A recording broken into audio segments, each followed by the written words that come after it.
They do get fairly large, 2.5 meters long, but they've also got a bit of a reputation in terms of the amount of venom they inject per bite, alright? So I was talking to some scientists that were traveling around the world and they were testing the amount of venom each snake injected per bite. And this guy in here, he averaged at around about 150 milligrams per bite, alright? That's a decent amount. Guys, put that in perspective. An eastern brown snake, they inject 6 or 7 milligrams. This thing, 150 on average. I've seen cases of upwards of 300.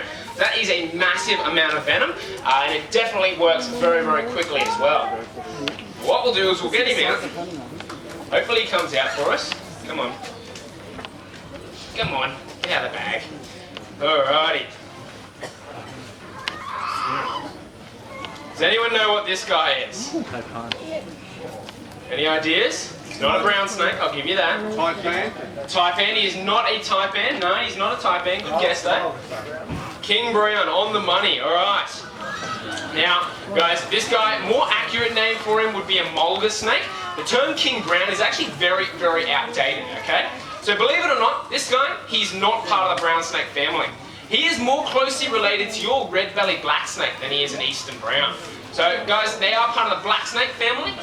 So generally, bit of a confusing thing there. It's all about that venom type there as well. But generally, guys, King Browns, where that first name came from, right? So once again, this is another snake that you really don't want to identify by its color. I've seen many, many different colors of King Brown out there. Our local one, this one here, he is actually what we refer to as a St. George mulga. So he comes from the St. George Mountain Ranges region up in Northern Territory there. Very red sand region of Australia once again, as to why he's got that orange coloration there. So generally, he's a St. George. They look completely different to this. So they're like a light brown to a golden sort of color. And you find them up on the tablelands there, just up the top of the mountain range there. It's up near Mareeba. So generally completely different colour snake, and what happened was when the first botanists arrived here in Far North Queensland, they stumbled across our mulgas around here.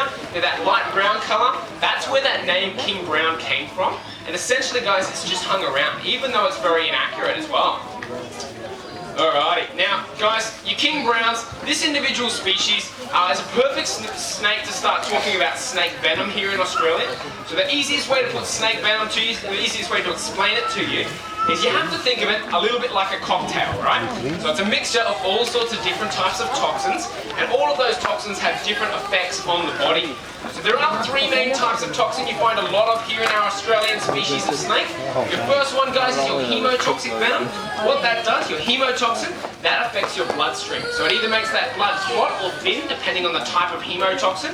And guys, as you can imagine, if your blood is not circulating through your body, it's kind of bad for your longevity, right? It doesn't last very long. Then you guys have, then what you've got is your myotoxic venom. This guy here, he is predominantly myotoxic in his venom. So what his venom does is it affects the muscle tissue, and it can have a necrotic property. So guys, I've heard of stories where people have been bitten by King Browns, and where that bite site was, there's been like a tennis ball sized hole where that bite site was. Imagine that, guys, the flesh just rots away. Very, very gory stuff, bits start falling off.